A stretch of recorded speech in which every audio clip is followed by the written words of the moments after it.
Hello, welcome back. So this is going to be more review before we finish this semester. And what I would like, this is going to be for KCPC. It's part one, review. We're going to do a listening and a reading exercise. So this is going to be the listening part.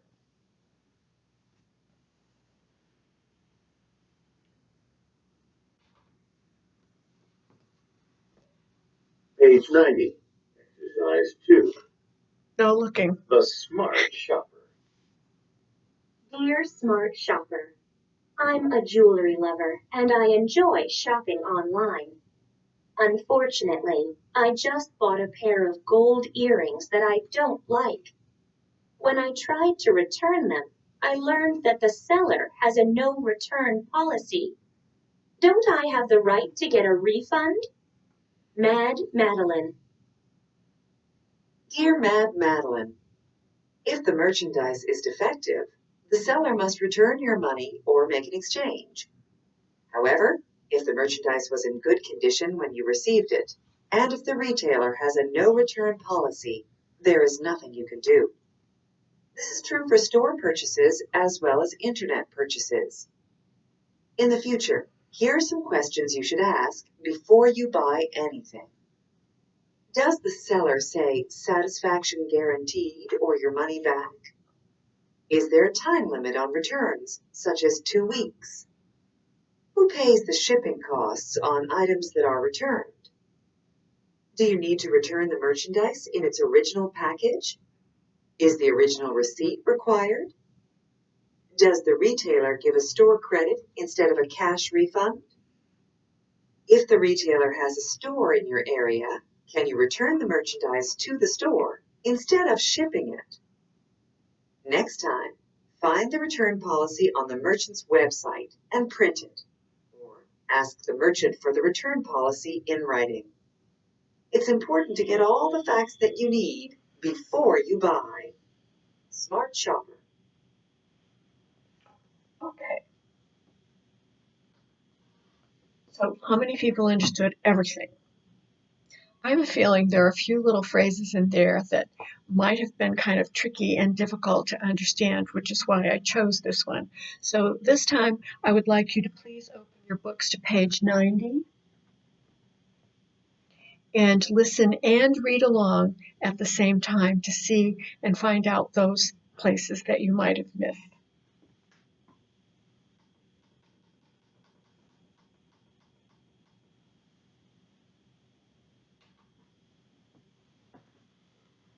Page 90, exercise 2. The Smart Shopper. Dear Smart Shopper, I'm a jewelry lover and I enjoy shopping online. Unfortunately, I just bought a pair of gold earrings that I don't like. When I tried to return them, I learned that the seller has a no return policy. Don't I have the right to get a refund? Mad Madeline. Dear Mad Madeline, if the merchandise is defective, the seller must return your money or make an exchange. However, if the merchandise was in good condition when you received it, and if the retailer has a no return policy, there is nothing you can do. This is true for store purchases as well as internet purchases. In the future, here are some questions you should ask before you buy anything.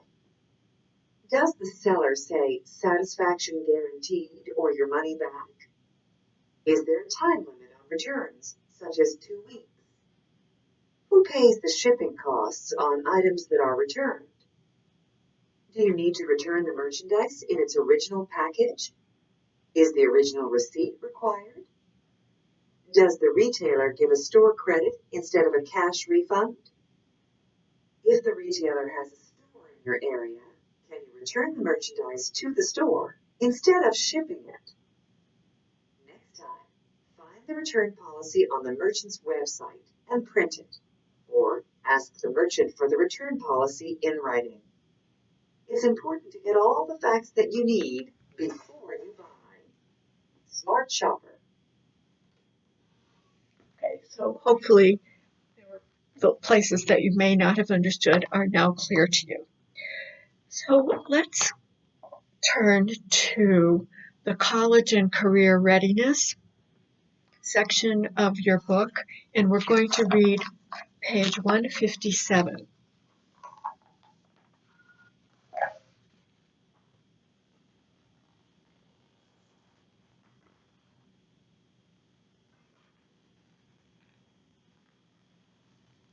The benefits of telecommuting. Everyone, Gloria Alvarez gets up at 6:30 a.m. each weekday morning and goes into her kitchen. There, she makes coffee and prepares breakfast for her two teenagers. After the children take off for school, she heads for work. Most days she gets dressed first, but once in a while she works in her pajamas. However, no one cares because Ms. Alvarez is one of a growing number of Americans who telecommute or telework. That is, they work from home and they use technology, a computer, phone, and fax machine to stay in touch with their workplace. So, there was something that I noticed right away when I started reading this paragraph. Anybody notice a consistency in the sentence structure?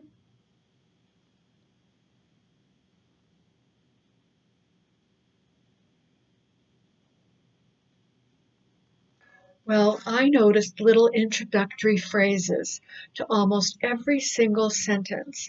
An introductory phrase and a comma, an introductory phrase and a comma, except for the first sentence. The first sentence was very direct. Gloria Alvarez gets up at 6:30, rest of the sentence. However, the little introductory word in the next sentence is there, then a comma. What about the next sentence? After the children take off for school, comma. So this is a dependent clause, comma. Next, most days, a little introductory phrase and a comma. Next, however, comma. Next, that is, comma. Very interesting that almost every sentence had a little introductory phrase or clause at the beginning of it. Let's read the next paragraph. According to Global Workplace Analytics, 3.7 million employees, 2.8% of the workforce, now work from home at least half the time. Many commuters are mothers like Alvarez, who work from home full-time as a customer service representative for a major clothing company. So, what percentage of people work from home at least half the time? 2.8%. Do you think that's a large number of people? No, not really. Okay, next. Telecommuting has great advantages for both workers and employers. For workers, the best benefit is the time they save because they don't have to travel. Parents who telecommute can spend more time with their children. Likewise, they are available to take care of additional family responsibilities. Furthermore, working at home is also convenient for disabled people and others who have difficulty traveling. In addition, telecommuting gives workers more opportunities because, thanks to technology, they can work for companies that are not near their homes. Anything else you noticed here? More introductory phrases. The first one was likewise and a comma. The next one, furthermore and a comma. The next one, in addition and a comma. Next, employers also benefit when workers telecommute. They save money because they don't need as much office or parking space. Moreover, Their workers are less likely to leave the company and look for another job because they are motivated. Also, studies show that telecommuters can often complete more work in less time because they don't have to deal with office interruptions. More introductory phrases and words. Moreover, comma. Next, also, comma. The last paragraph. Research shows that almost half of U.S. workers have jobs that they can do at home at least part of the time. Ooh, that's a little different than 2.8% up in the second paragraph. Next, examples are managers, telephone salespeople, writers, computer programmers, artists, and customer service representatives. In the future, if all these people are able to work at home, they can avoid miles of driving and save millions of gallons of gasoline. In this way, telecommuting could help not just workers and companies, but also the earth. So what are the benefits to doing this telecommuting work?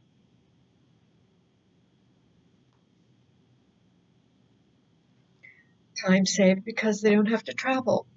Something else? Parents can spend more time with their children. Anything else? They are able to take care of additional family responsibilities. Another? They can work for companies that are not near their home. So, what are the disadvantages of telecommuting? What's the big disadvantage?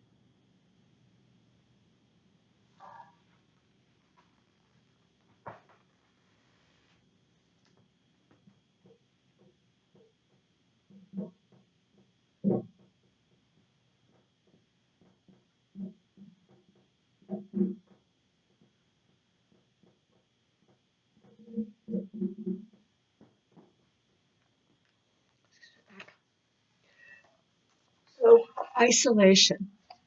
If you don't have children and you're telecommuting, you're by yourself all day. And social interaction is just a part of human nature, unless you are an extreme introvert, right? So being isolated is one of the disadvantages. What's another way to say this? Another word, sociability, is another word that comes to mind when I think of that. What's another word? Interaction, right? Interaction with other people. Okay, so but the benefits are enticing, aren't they? They do appear to be quite beneficial. Let's go to page 158. What is the main idea of the text?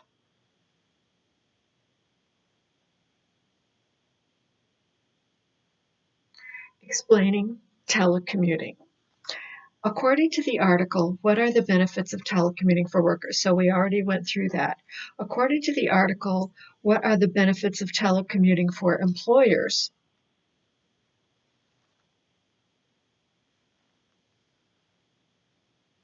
They save money because they don't need as much office space or as much parking space.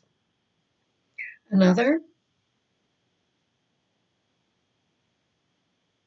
they're less likely to leave the job because they like it so much. Another, they complete the work in less time because they don't have office interruptions. Okay, so where do people who telecommute usually do their work? At home. Where are other places where people who telecommute might do their work so that they would be more social, but not have to travel as far?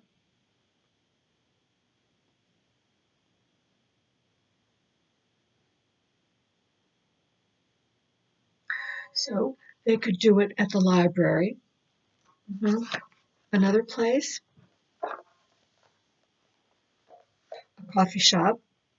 A little community center. Right. Any other places that you can think of would be great. So build your vocabulary. Everyone, transitions are words and phrases that link ideas between sentences and paragraphs as well as within sentences. Some transitions signal addition of ideas, such as also. Other transitions signal contrast between ideas, such as but. Find the transition words and phrases in column 1 in the paragraphs indicated and underline them. So we kind of did that as we went along while we were reading. Then complete the chart by identifying the two ideas they connect. Finally, identify the purpose of the transition by checking the correct box. So, number 1 in paragraph 1. First idea, she works in her pajamas. Second idea, no one cares. So what are they doing? Are they adding an idea or contrasting two ideas? Contrasting two ideas. So let's go to paragraph 3 and find likewise. Let's read it. Likewise, they are able to take care of additional family responsibilities. So the first idea is they are able to take care of family responsibilities. Is there a second idea? No second idea. So what does this word do? It adds an idea. Perfect. Number 3, furthermore, in paragraph 3.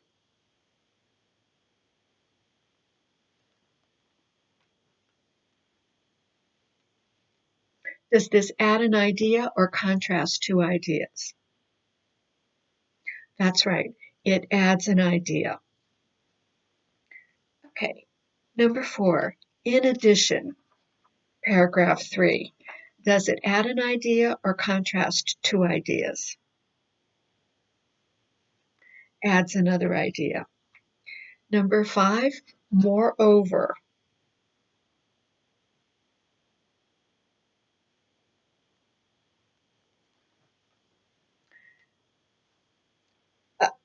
It's adding another idea. It's kind of interesting, isn't it? Because all of these really add another idea that are all in the same paragraph. Okay, let's go to B. Find each of the following academic words in the article and underline the sentence. Then on another piece of paper, copy and complete the chart.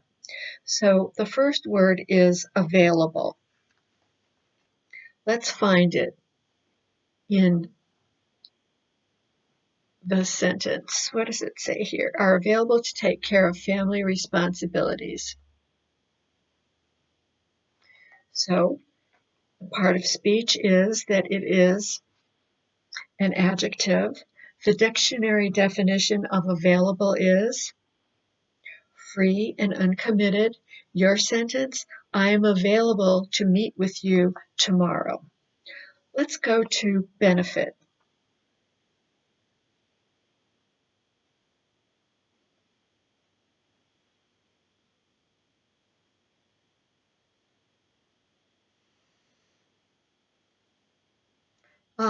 Yes, paragraph 4. Employers also benefit when workers telecommute. So that's where it is in the sentence. What part of speech is it? Adjective. So what is the dictionary definition of benefit? A positive addition, right? And your sentence that you might want to make using the word benefit?